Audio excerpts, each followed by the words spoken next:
కలకత్తాలో జూనియర్ మహిళా డాక్టర్పై జరిగిన హత్యకు నిరసనగా కర్నూలులో ఏఐడిఎస్ఓ, ఏఐడివైఓ, ఏఎంఎస్ఎస్ ఆధ్వర్యంలో నిరసన ర్యాలీ జరిగింది. ఆ దృశ్యాన్ని ఇప్పుడు చూద్దాం.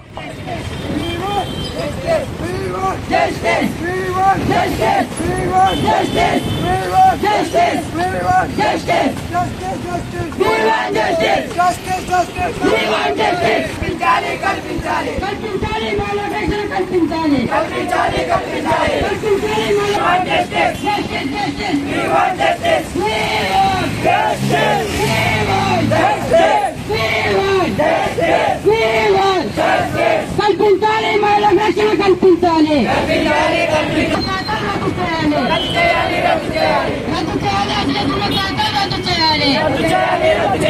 శిక్షించాలి, నేరానికి పాల్పడిన వ్యక్తిని కఠినంగా శిక్షించాలి. శిక్షించాలి, నేరానికి పాల్పడిన వ్యక్తిని కఠినంగా శిక్షించాలి.